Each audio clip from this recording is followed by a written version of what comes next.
Le nom de Jésus, plus haut que tous les noms. Alpha, Oméga, aucun nom n'est comme le sien. Le nom de Jésus, plus haut que tous les noms. Alpha, Oméga, aucun nom n'est comme le sien.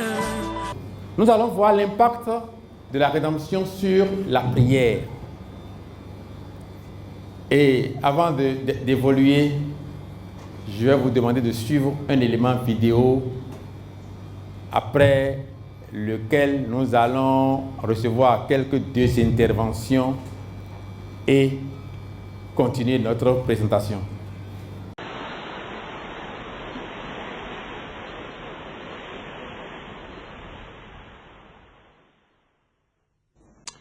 Notre Père qui es aux cieux... Oui.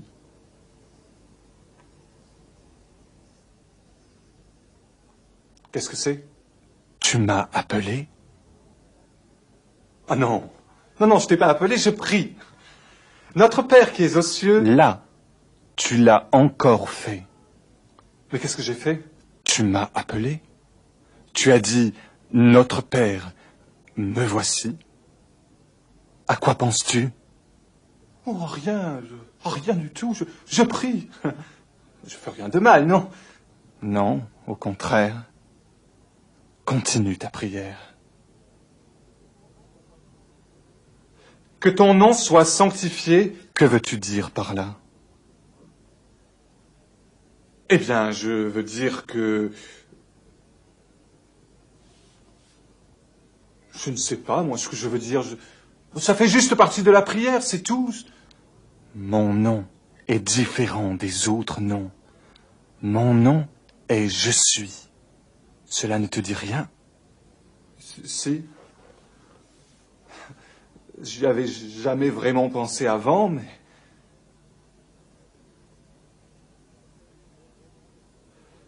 Que ton règne vienne, que ta volonté soit faite sur la terre comme au ciel. Que fais-tu pour que mon règne vienne? Ce que je fais, moi? Mais rien du tout. D'ailleurs, il me semble que ce serait pas si mal si tu venais diriger toutes choses ici-bas comme tu les diriges là-haut. Est-ce que je dirige ta vie? Eh bien... je vais à l'église. Enfin, à Noël, à Pâques. Enfin, j'y vais, quoi. Tu sais, mon règne a déjà commencé. Mon royaume étant ceux qui suivent les traces de mon fils. Es-tu sûr de marcher dans ses pas? Écoute, Seigneur, je suis aussi bon que toutes ces personnes qui vont à l'église chaque dimanche matin. Comment veux-tu que ma volonté soit faite si ceux qui la demandent ne commencent par l'accomplir? Oh, je sais que j'ai des problèmes. Je suis pas un saint. Moi aussi, je sais. Tu sais? Alors tu sais peut-être que j'aimerais me débarrasser de toutes ces vieilles histoires-là, qui m'empêchent d'être vraiment libre. Bien, nous avançons. Nous allons travailler ensemble, toi et moi, et voir des victoires. Non! Ce soir, ça va beaucoup trop loin, et puis ça prend beaucoup trop de temps. Donne-nous notre pain de ce jour. Me fais-tu confiance pour le pain? Oui. Prier est un acte dangereux. Tu pourrais finir par être changé, tu sais. Mais tu n'as pas fini avec ta prière. Continue. Eh bien, continue.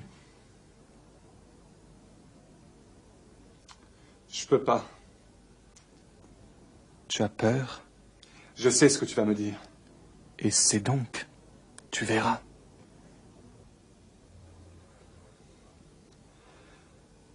Pardonne-nous nos offenses, comme nous pardonnons aussi à ceux qui nous ont offensés. Tu penses à Brigitte. Voilà. Je savais que tu allais me parler de Brigitte. Mais Seigneur, elle m'a fait beaucoup trop de mal, tu comprends? Et moi, j'ai juré de me venger. Et ta prière? Ça, c'est une question d'habitude, c'est tout. Eh bien, tu es franc au moins. Mais ce n'est pas facile de porter la haine en soi, n'est-ce pas? Non.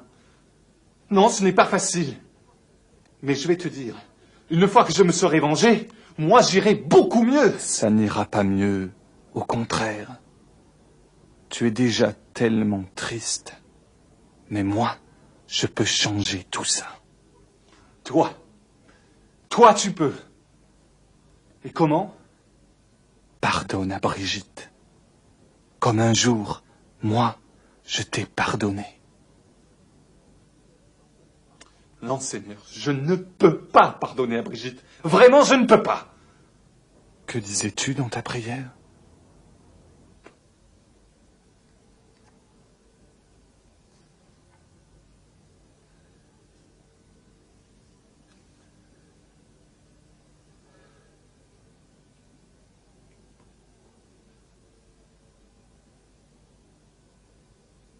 Je vais essayer de pardonner à Brigitte.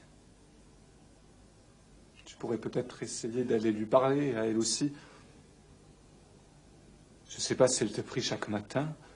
Ce n'est pas ce qui m'arrête. Finis ta prière.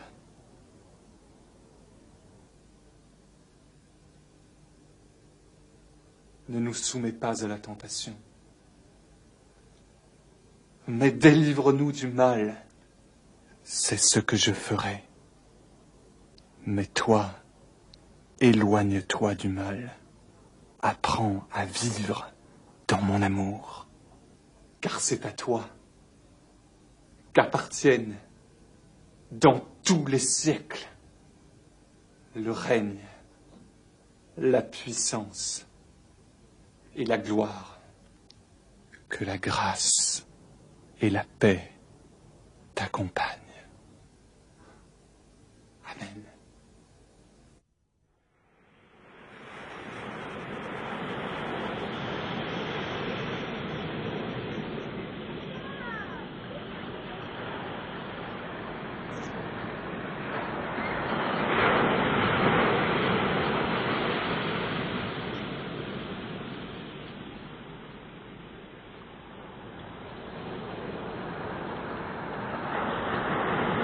Qu'est-ce que vous avez retenu? Je veux prendre 2 personnes volontaires. Préparez-moi le micro baladeur. Oui, 2 personnes. Oui, je vois déjà un doigt levé là-bas. Celui qui est en blanc, en beige là-bas. Là. Allez vers lui. Il va nous dire ce qu'il a retenu de ce film. Parce que ce n'est pas un film que nous avons regardé, mais c'est une caricature de notre personne. Et nous devons en tirer des leçons. Oui. Présentez-vous et dites votre mot. Moi, on m'appelle Abraham Protestant. Je suis le de défense d'homme. Ok, merci pour la présentation. À travers ce film, j'ai compris que la prière n'est pas une simple citation de mots ou de phrases. La prière, c'est en fait c'est en fait une conversation entre son Dieu et lui. Et soit. Et pas du moins. Mais en fait, une citation et une expression de ce que l'on ressent directement et de demander à Dieu ce que l'on veut. Merci beaucoup, M. Tamayon. Et non, j'aurais voulu avoir une femme. Une dame, oui, voilà.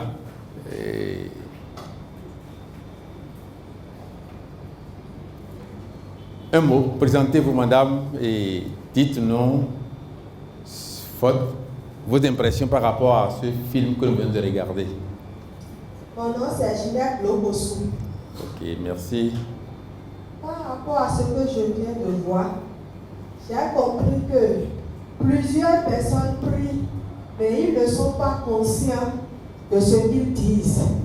Parce qu'à voir ce monsieur, il disait notre Père, mais pour lui c'était une récitation.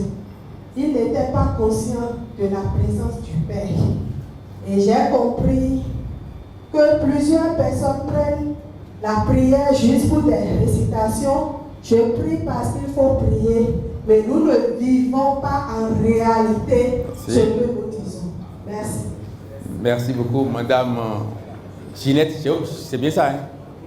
Ok, merci beaucoup. On l'applaudit, Fleur. On les applaudit, hein, parce que peut-être pas que... Merci beaucoup et je suis très content de votre réaction. Cela veut dire que l'élément a été bien suivi. La voix qui lui répondait représentait la voix de Dieu, n'est-ce pas? Et à un moment donné, Dieu dit, prier est un acte dangereux. Est-ce que tout le monde a entendu? Prier est un acte dangereux. Ce n'est pas un exercice, ce n'est pas une habitude, ce n'est pas une affaire d'heure, ce n'est pas une affaire de moment, non. C'est pour cela que nous ne sommes pas capables de prier. Nous, on ne sait pas. J'ai vu un autre film, un petit film de 3 minutes dans lequel il y a une vieille dame qui était assise quelque part. Elle avait des difficultés pour se déplacer, mais non loin de lui, il y a un jeune homme qui mangeait son pain. À un moment donné, un objet est tombé de la main de la dame et a roulé sur environ 2 à 3 mètres. Et la vieille a fait signe au petit garçon, au jeune homme, dans les 18-20 ans, de lui prendre la chose. Et le jeune homme l'a regardé avec dédain et a continué à manger paisiblement son pain. Alors la vieille s'est levée pour se déplacer avec difficulté quand même sur les 3 mètres afin de pouvoir ramasser son objet. Et à l'instant là, le mur qui est à côté s'est écroulé là où elle était assise. Vous m'avez bien suivi? Ah, d'accord. Mais ce sont ces personnes que tous les jours nous maudissons. Nos patrons, que le sang de Jésus les brûle. Notre propriétaire, il n'aura jamais la paix. Qui encore? Est-ce que vous voyez ce que c'est que prier est un acte dangereux? Notre créancier, que Dieu le maudisse. C'est ça. Nous avons besoin de ces propriétaires hargneux, de ces propriétaires difficiles pour aller construire notre maison. Ah oui. Nous avons besoin de ces gens-là qui vont nous mettre la pression pour nous habituer à travailler. Oui. Mais ces gens-là, nous les considérons comme nos ennemis. C'est bon? Donc, je suis sur l'impact de la rédemption sur la prière. Romains chapitre 8, verset 15 à 16 nous dit: et vous n'avez point reçu un esprit de servitude. Donc après notre rédemption, on n'a pas reçu un esprit d'esclavage pour être encore dans la crainte, mais vous avez reçu un esprit d'adoption. Je vois des chrétiens, quand ils sont en train de se déplacer et ils voient une idole, ils commencent par crier: sang de Jésus, feu de l'Esprit Saint. C'est la peur. Non, à partir d'aujourd'hui, ne dites plus ça. Si tu ne vois pas quelque chose là, tu ne peux pas commencer à crier. Pourquoi tu n'as pas dit ça sur la moto qui est là-bas? C'est parce que tu as eu peur que tu as commencé par maudire cette motte de terre que quelqu'un a mis là et a versé de l'huile et du sang là-dessus. Il n'y a rien. Si tu sais qu'il n'y avait rien normalement, tu n'allais pas commencer par crier pour dire feu de l'Esprit Saint sur la chose. Nous avons reçu un esprit qui nous empêche d'avoir cette crainte-là en nous. Mais vous avez reçu un esprit d'adoption par lequel nous crions Abba, Père. L'Esprit lui-même rend témoignage à notre esprit que nous sommes enfants de Dieu. Donc c'est l'Esprit de Dieu qui est en nous après notre rédemption qui nous permet de dire nous sommes enfants de Dieu. Il y a quelque chose qu'on ne peut pas faire. On ne peut pas se mentir à soi-même. Je ne peux pas dire non, je n'ai pas de péché à moi-même, mais aux autres, je peux dire ça. C'est ça. Donc, dans notre conscience, l'Esprit témoigne que nous sommes enfants de Dieu. Et c'est pour cela que par rapport à la prière, l'apôtre Paul a écrit, de même aussi l'Esprit nous aide dans notre faiblesse, car nous ne savons pas ce qu'il nous convient de demander dans nos prières. Mais l'Esprit lui-même intercède par des soupirs inexprimables, et celui qui sonde les cœurs connaît quelle est la pensée de l'Esprit, parce que c'est selon Dieu qu'il intercède en faveur de qui? Des saints. L'Esprit, c'est lui qui nous aide à faire la vraie prière. Nous ne savons pas, nous, ce qu'il convient de demander dans notre prière. Si nous apprenons que notre oncle a amené notre photo chez le charlatan pour qu'il nous jette un sort, on va commencer par prier contre l'oncle et le charlatan. Parce qu'on a appris, n'est-ce pas? Et ce qu'on n'a pas appris, qui va se charger de ça alors? Qui va se charger de ça? Personne. C'est l'Esprit qui le fait à notre place. C'est pour ça que l'Esprit Saint prie à notre place avec des paroles, des soupirs, des gémissements que nous, notre bouche, ne peut même pas exprimer.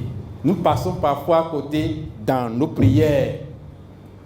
C'est pour cela que Jésus a dit, lorsque vous priez, ne soyez pas comme les hypocrites. Cela veut dire qu'il y a des hypocrites qui prient. On dit, tu fais combien de temps quand tu pries? Moi, je fais 30 minutes. Oh, toi, tu ne pries pas. Moi, je fais 2 heures de temps. Quand il a entendu ça, sa prochaine prière, il va essayer de dépasser les 30 minutes parce qu'il a entendu que l'autre a dit, je fais 2 heures. Il va fermer les yeux, il va prier pendant un temps.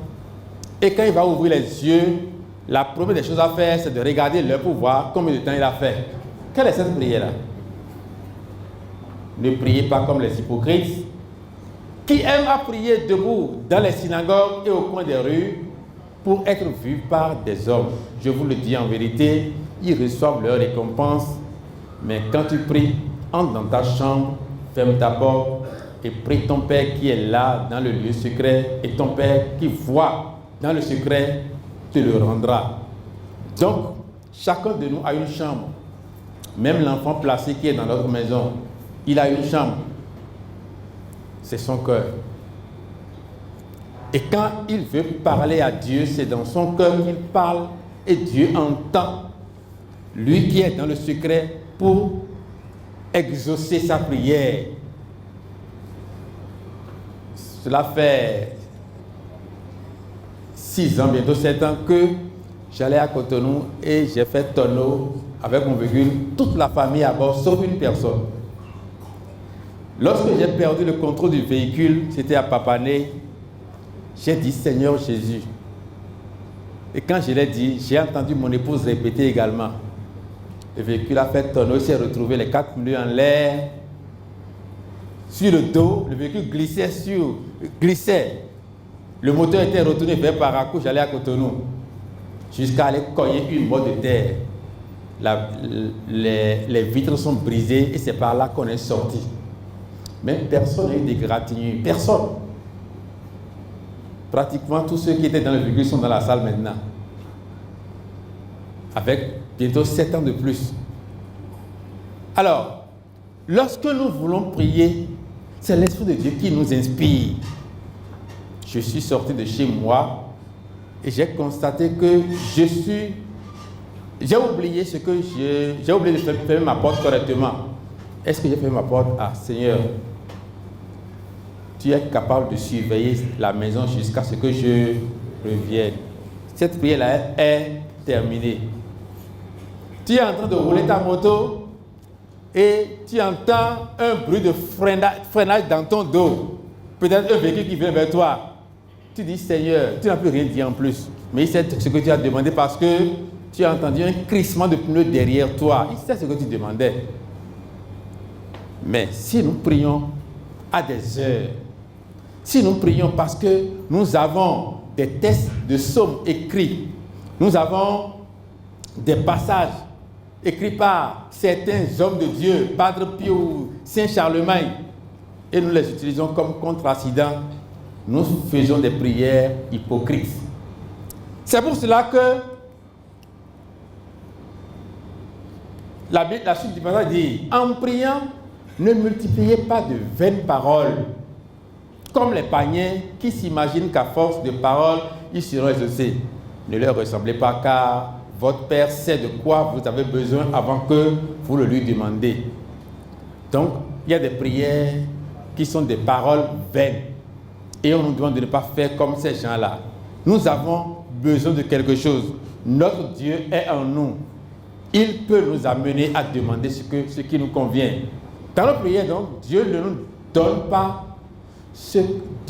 donne que ce que nous méritons.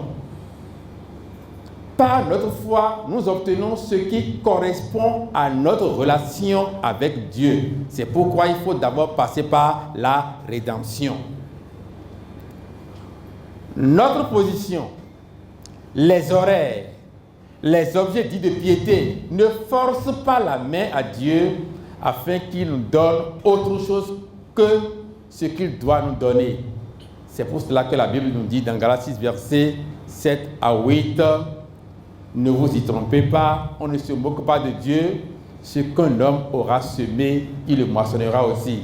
Celui qui sème pour sa chair moissonnera de la chair la corruption. J'ajoute la maladie, les souffrances. Quoi encore? Beaucoup d'autres choses. Mais celui qui sème pour l'esprit moissonnera de l'esprit la vie éternelle. C'est pour cela que la prière est un acte dangereux. Parfois, nous prions contre nos frères. On leur demande le malheur. Mais ce n'est pas ça qu'il faut demander dans nos prières. Ce que nous devons demander dans notre prière, je vais vous donner un exemple. Dieu a dit à Salomon, demande-moi quelque chose. Salomon sait qu'il y avait des richesses dans ce monde, non? Il sait qu'il y a des femmes, non? Il sait qu'il y a beaucoup d'autres choses, non? Mais il a dit, Seigneur, donne-moi la sagesse qu'il faut pour que je puisse diriger ton peuple.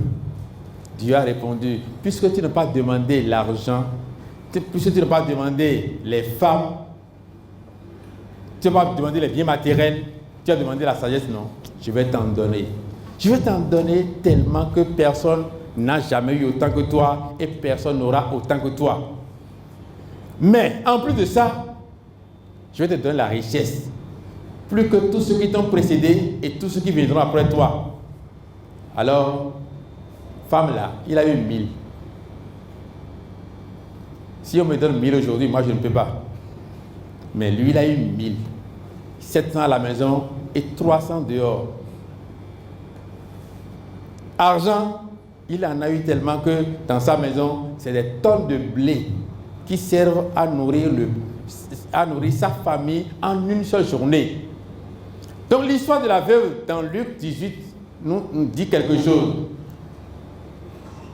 C'est Jésus qui a raconté l'histoire. Jésus leur adressa une parabole pour montrer qu'il faut toujours prier et ne point se relâcher. Il dit, c'est ça qui est important, il y avait dans une ville un juge qui ne craignait point Dieu et qui n'avait d'égard pour personne. Il y avait aussi dans cette ville une veuve qui venait lui dire, fais-moi justice. C'est la prière de la veuve, ça. Elle ne dit pas, pardonne-moi mes péchés que j'ai commis volontairement ou involontairement. Il ne dit pas ça. Ça veut dire qu'elle d'abord mérite la justice. Elle dit, fais-moi justice de ma partie adverse. Pendant longtemps, le juge refusa. Mais ensuite, il dit en lui-même, quoique je ne craigne point Dieu et que je n'ai d'égard pour personne, néanmoins, parce que cette veuve m'importune, je lui ferai justice, afin qu'elle ne vienne pas sans cesse me rompre la tête. Le Seigneur ajouta, entendez ce que dit le juge inique. Cela veut dire que le juge d'abord est un mauvais homme. D'accord? C'est pour ça qu'on a failli lui rompre la tête avant qu'elle n'accède à la demande de la femme. Mais elle a rendu justice à la femme. Elle n'a pas donné ce que la femme ne mérite pas. Ça veut dire qu'il y a un aspect mérite dans ce qui s'est passé. Ce n'est pas la pression sur le juge qui a payé, non. C'est d'abord la justice de la dame. Le juge a dit, je lui ferai justice. Il faut tirer le son de la prière d'Ézéchias également. Ézéchias, c'est dans Ésaïe chapitre 38. Ézéchias, c'est un roi à qui Dieu a envoyé un message. Il lui a dit, range tes affaires parce que tu vas mourir. Tu ne survivras pas à ta maladie. Débrouiller. Quand elle est en train de se débrouiller, les enfants mangent un jour, un autre jour, ils se couchent à jeun là. Il faut savoir que c'est ta bénédiction qui est en train de partir aussi comme ça parce que Dieu voit leur souffrance.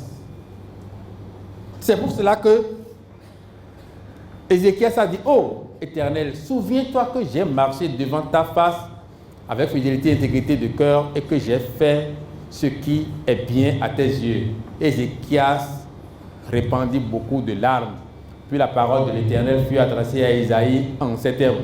Va et dis à Ézéchias, ainsi parle l'Éternel, le Dieu de David, ton père. J'ai entendu ta prière et j'ai vu tes larmes. Il n'a pas dit, guéris-moi.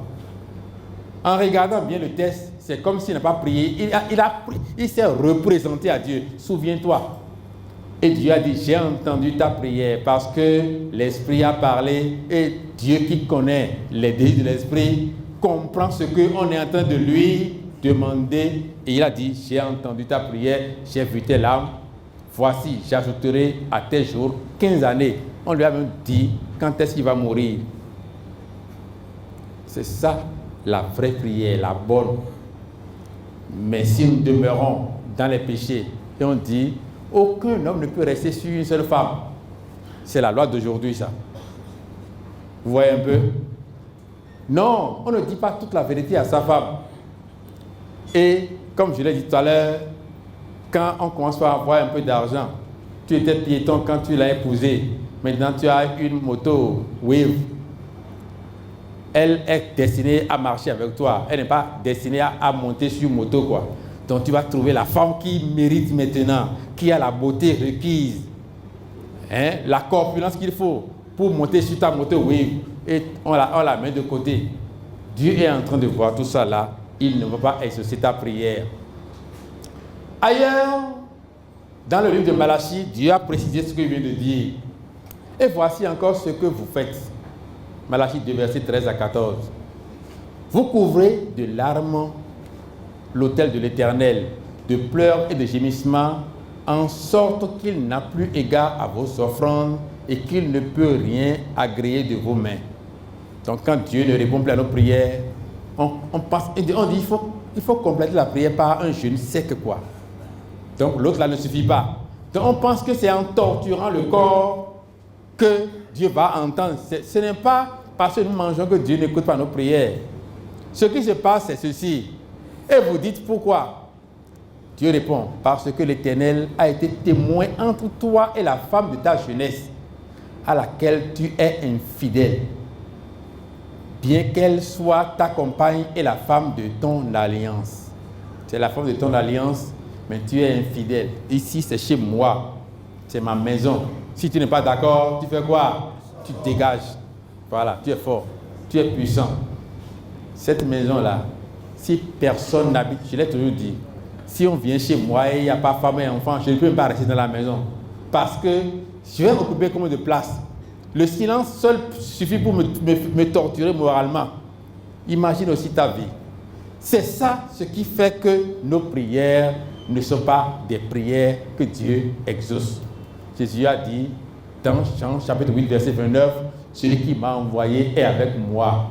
Il ne m'a pas laissé seul parce que je fais toujours sa volonté. » Donc si Dieu est resté avec lui parce qu'il faisait la volonté de Dieu, de même si nous restons avec Dieu, il fera toujours, si nous faisons toujours la volonté de Dieu aujourd'hui, il sera toujours avec nous. Je veux dire, si nous faisons toujours sa volonté, il sera toujours avec nous. C'est pour cela que l'apôtre Paul a précisé ce qu'il a fait. Dans Philippiens 2, versets 5 à 8, il a dit « Ayez en vous les sentiments qui étaient en Jésus, lequel, existant en forme de Dieu, n'a point regardé comme une proie à arracher d'être égal à Dieu. Lui, il est l'égal de Dieu, mais il n'a pas vu qu'il faut arracher cette part qui lui revient. Non. Mais s'est dépouillé lui-même, en prenant une forme de serviteur et en devenant semblable aux hommes. Donc ce que lui mérite, il a laissé. Tu n'as pas besoin de dire c'est moi qui ai construit la maison. On sait que c'est toi qui as construit. Mais je vais te raconter une petite histoire. Il y a un monsieur qui a construit sa maison. La maison est achevée. Il a fixé le jour de déménagement. Tout est prêt. Les camions sont arrivés, on a chargé les bagages. On a envoyé là-bas. Le dernier voyage, il a pris sa moto, il a suivi le véhicule jusque là-bas. Jusqu'à la maison, chez lui. Et c'est arrivé à la maison qu'il s'est rendu compte qu'il n'a pas déposé la clé de la maison qu'il avait louée. Alors, il dit, cette clé ne dormira pas chez moi. Il faut que je retourne à son propriétaire. Et il a pris sa moto, il est parti pour aller déposer la clé. Il n'est pas rentré à la maison, il a fait un accident et il est mort. C'est cette maison que tu dis, c'est ma maison, c'est moi. Toi-même là, tu n'es rien. C'est Dieu qui a quelque chose en toi. Si tu vis encore aujourd'hui, tu es propriétaire, mais demain, c'est peut-être celui qui ne te salue pas qui viendra coucher avec ta femme dans la maison. Donc, respecte Dieu dans ce que tu fais. C'est pour cela qu'il a dit, mais dépouillé. Il s'est dépouillé lui-même en prenant une forme de serviteur, en devenant semblable aux hommes et ayant paru comme un simple homme. Il s'est humilié lui-même, se rendant obéissant jusqu'à la mort, même la mort sur la croix. C'est ça ce que c'est que la prière. Cela signifie que notre prière, ce n'est pas nous qui allons répéter quelque chose. Quelqu'un a dit, les meilleures prières sont faites par les nouveaux convertis, parce que leurs prières sont courtes, circoncis, et ils disent juste ce qu'ils ont dans leur cœur. Mais nous les anciens, parce qu'on a vu les grands hommes prier là, on apprend par cœur encore ces prières-là pour allonger notre prière. Hein? De sorte que nous faisons maintenant des prières hypocrites, nous prions comme des païens. Mais Paul a dit, car c'est Dieu qui produit en vous la volonté, le vouloir et le faire selon son bon plaisir. C'est lui qui produit en vous le besoin de prier. C'est pourquoi notre prière n'a pas d'heure. Si je suis à la maison et j'entends la sirène des sapeurs-pompiers, au moment où mes enfants sont dehors, je vais me rappeler pour dire, ah, Seigneur, mes enfants sont dehors, ramène-les-moi, sains et saufs. Mais la sirène a sonné et ils sont tous là. C'est la même prière que je vais faire. La prière, ce n'est pas quelque chose qu'on bûche, ce n'est pas un texte qu'on apprend par cœur, mais c'est une prière de circonstance de tous les jours. Ensemble, nous pouvons prier pour quelque chose, pour le peuple, pour le coronavirus qui règne aujourd'hui. C'est une personne qui prie et tout le monde répond Amen. C'est ça ce que c'est que la prière. Que retenir donc pour la prière? Nous devons enlever les obstacles à nos prières par la foi en Jésus qui nous ouvre l'entrée dans son tabernacle, le lieu de rencontre avec Dieu à travers son corps percé à la croix. Alors toutes nos prières iront directement à Dieu. C'est comme cela qu'on peut demander en son nom. Et c'est pourquoi Jésus lui-même a dit quelque chose. Jusqu'à présent, vous n'avez rien demandé en mon nom. Demandez et vous recevrez afin que votre joie soit parfaite. Même si nous disons, au nom de Jésus, nous avons prié, il a dit, jusqu'à présent là, nous on n'a encore rien demandé en son nom. Parce qu'il ne nous connaît même pas. Comment pouvons-nous demander quelque chose en son nom? Nous allons passer donc à l'impact de la prière, de la rédemption sur le jeûne. Le jeûne, qu'est-ce que ça veut dire? Le jeûne, c'est la privation volontaire. c'est la définition du mot jeûne. De nourriture et parfois de boissons par conviction religieuse, on le fait dans le désir d'obtenir une faveur. Mais comment est-ce que Dieu lui-même voit nos jeûnes? Est-ce que ces privations volontaires de nourriture, de boissons et même de certains plaisirs? David a fait ce jeûne-là. Lorsque l'enfant qui est né de l'adultère avec Bathsheba était malade, Dieu a dit l'enfant va mourir. Lui, il a commencé par prier Dieu. La situation s'aggravait, il a commencé par jeûner, il ne mangeait plus. Mais bien qu'il ne mangeait pas, l'enfant a fini par mourir parce que c'est le programme de Dieu. Dieu a dit il va mourir et ses cris, ses larmes, ses privations de nourriture n'ont pas empêché la mort de l'enfant. Et lorsque l'enfant est mort, il a dit amenez-moi à manger. 2 Samuel 12, verset 21 à 22 a dit ses serviteurs lui dirent que signifie ce que tu fais? Tandis que l'enfant vivait, tu jeûnais et tu pleurais. Et maintenant que l'enfant est mort, tu te lèves et tu manges. Il répondit lorsque l'enfant vivait encore, je jeûnais, je pleurais, car je disais qui sait si l'Éternel n'aura pas pitié de moi et si l'enfant ne vivra pas. Il y a un doute. Donc, nous jeûnons dans qui sait. Peut-être qu'en jeûnant, nous allons obtenir ce que nous voulons. Nous jeûnons pour le travail, nous jeûnons pour la paix dans le pays, nous jeûnons pour tout. Tout ce que nous demandons à Dieu, nous jeûnons pour ça.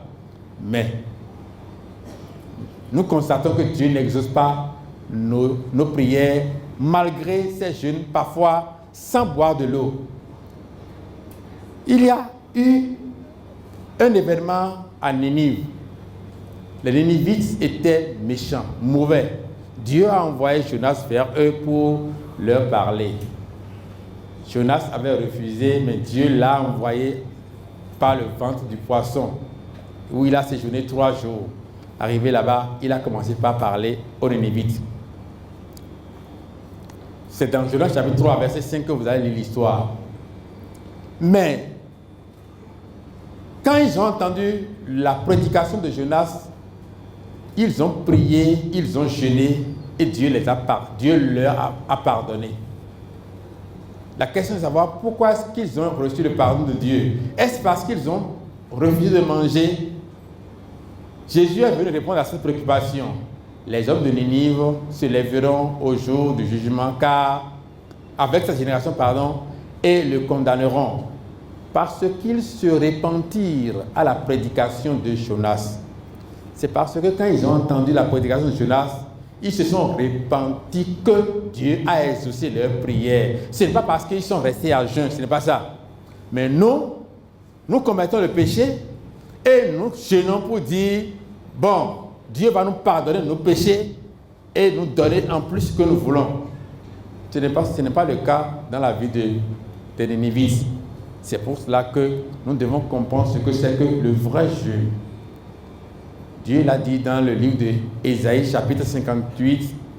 On va commencer à partir du verset 1 à 6 d'abord, où il a dit ceci. Crie à plein gosier, ne te retiens pas.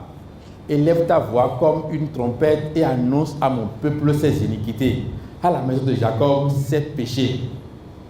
Tous les jours, ils me cherchent. Ils veulent connaître mes voies comme une nation qui aurait pratiqué la justice et n'aurait pas abandonné la loi de son Dieu.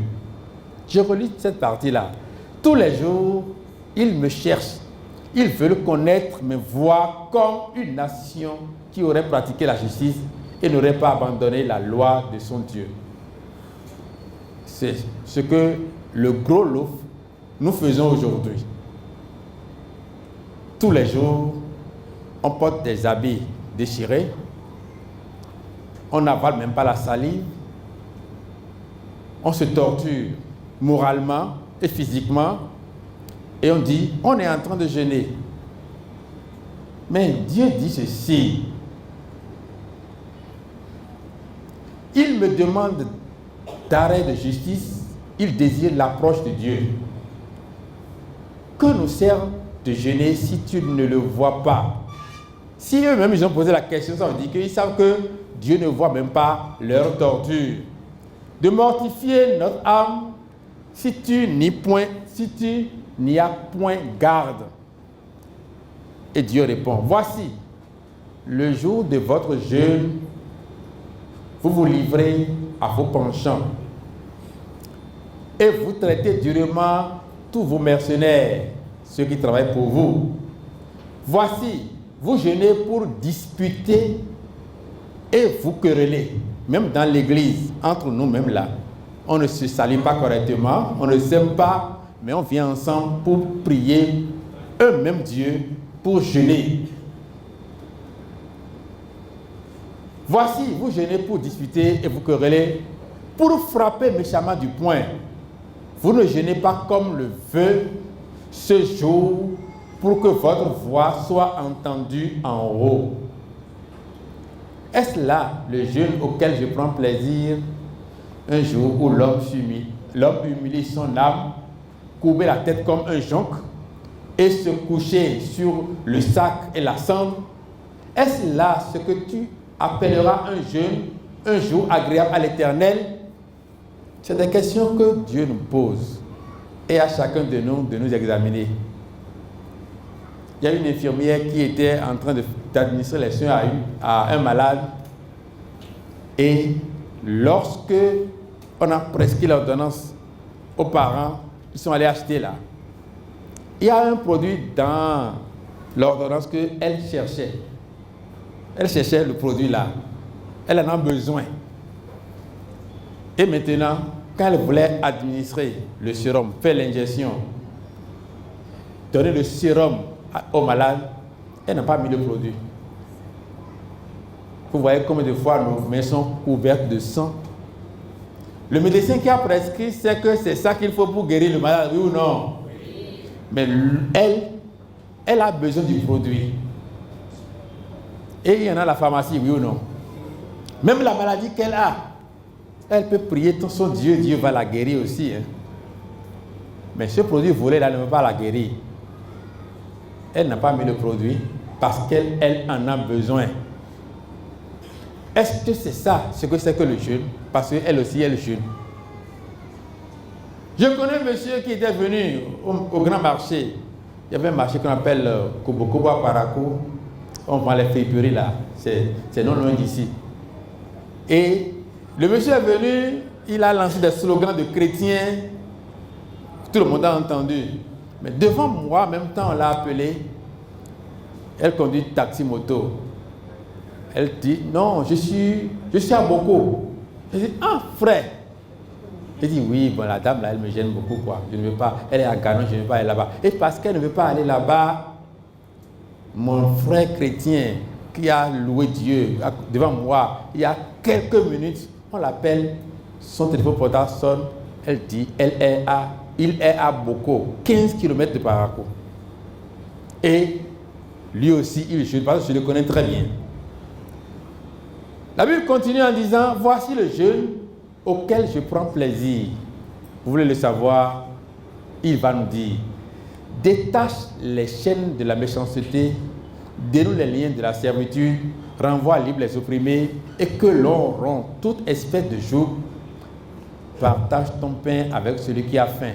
Donc, en partageant le pain avec celui qui a faim, l'autre partie, qu'est-ce que tu dois faire?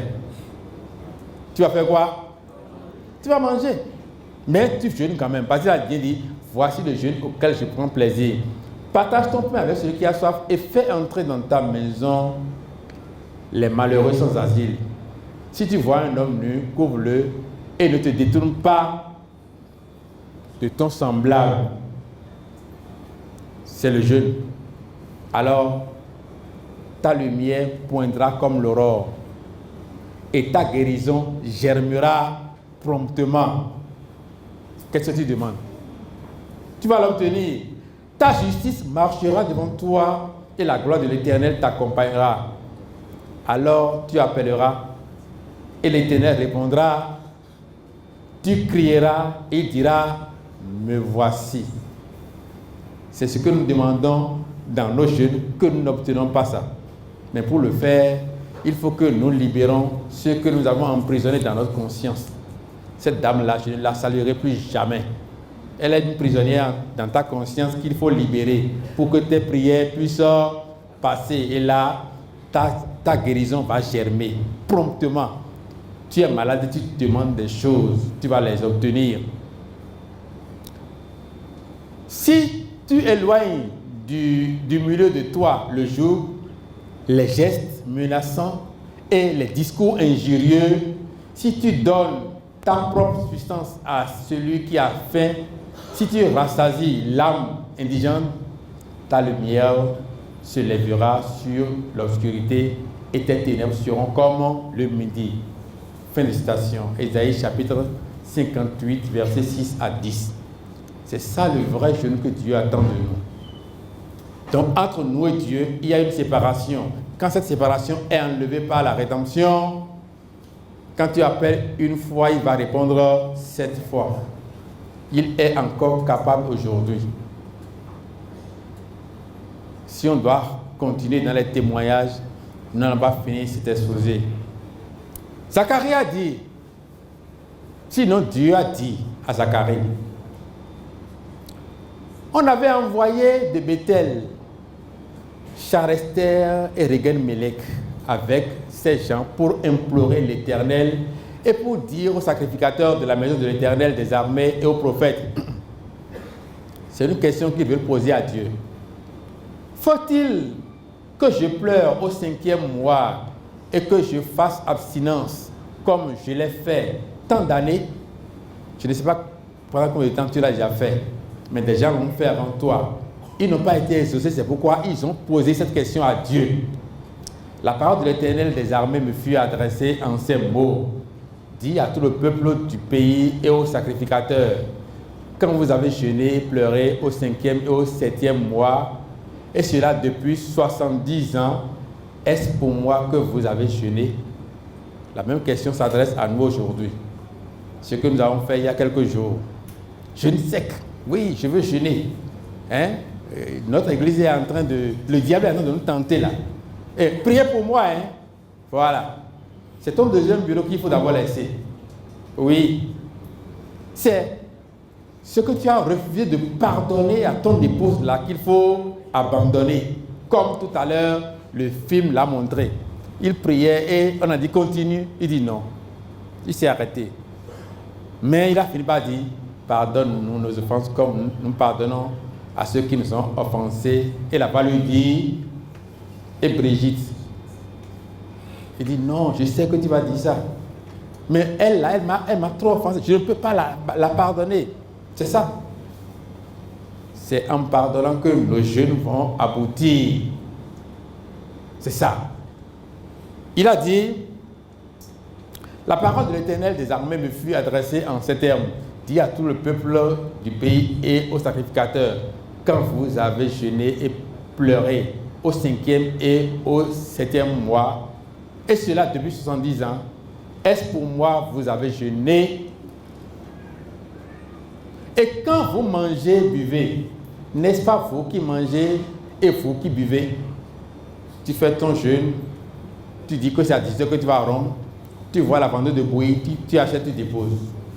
Gâteau, tu déposes. Orange, banane. Hein? Et tu regardes l'heure, parce que tu as dit c'est à 18 heures. Tu attends qu'il faut manger. Quand tu vas finir par manger, il dit, et quand vous mangez, buvez. N'est-ce pas vous qui mangez, buvez? Ce n'est pas Dieu qui va manger les bananes là. Hein? C'est toi-même. Et il ne te regarde même pas. Ce qui t'empêche de parler à Dieu, c'est le péché. Et nous disons tous les jours, non, nous sommes dans la chair, on ne peut pas laisser le péché. Donc, c'est comme si nous disons, on ne peut pas prier, c'est comme si nous disons, on ne peut pas jeûner. Mais nous disons ça et nous jeûnons. Quand tu manges et tu bois, c'est toi qui manges et c'est toi qui bois. Ne connaissez-vous pas les paroles qu'a prononcées l'Éternel par les premiers prophètes? lorsque Jérusalem était habitée tranquille avec ses villes et alentours, et que le midi et la plaine étaient habités, la parole de l'Éternel fut adressée à Zacharie en ces mots. Ainsi parlait l'Éternel des armées, rendez véritablement la justice. C'est ça la condition pour le jeûne. Et ayez l'un pour l'autre de la bonté et de la miséricorde. N'opprimez pas la veuve et l'orphelin, l'étranger et le pauvre. Et ne méditez pas l'un contre l'autre le mal dans vos cœurs. Mais c'est ce que nous faisons. Zacharie chapitre 7, verset 2 à 10. Alors, qu'est-ce que nous allons dire en conclusion de cette présentation? Je suis en train d'arriver à la fin. Par la mort de Jésus sur la croix, nous sommes réconciliés avec Dieu.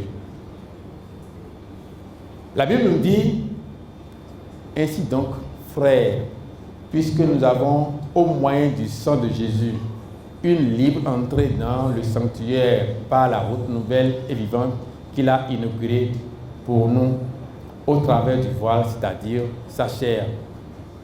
Nous avons aujourd'hui une ouverture, si nous voulons nous approcher de Dieu. Mais cette ouverture, c'est à travers le côté qu'on a percé à Jésus. Ce côté-là, c'est ça. C'est pourquoi on a précisé, c'est à travers sa chair. C'est-à-dire sa chair. Nous allons croire qu'on l'a percé pour nous et du sang et de l'eau ont été versés.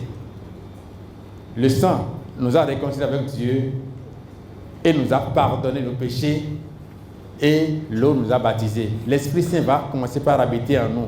Il sera le guide de notre adoration. Nous allons jeûner en esprit, nous allons prier par l'esprit, nous avons été circoncis par lui, nous avons été délivrés par lui également.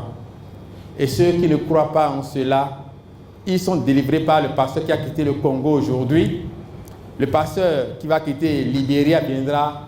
Quand on va dire délivrance, ces mêmes personnes qui sont délivrées vont encore se mettre à genoux pour dire « délivrez-moi ». Parce qu'ils n'ont jamais été délivrés. Aujourd'hui, c'est votre jour de délivrance. Il n'y a pas autre mystère derrière. Il n'y a rien à faire encore. C'est pour cela que nous devons comprendre ce que c'est que la rédemption. Nous devons comprendre ce que c'est que la prière, ce que c'est que le jeûne, l'impact de ces choses-là sur notre vie de tous les jours. Je vous remercie pour votre attention. Le nom de Jésus, plus haut que tous les noms. Alpha, Oméga, aucun nom n'est comme le sien. Le nom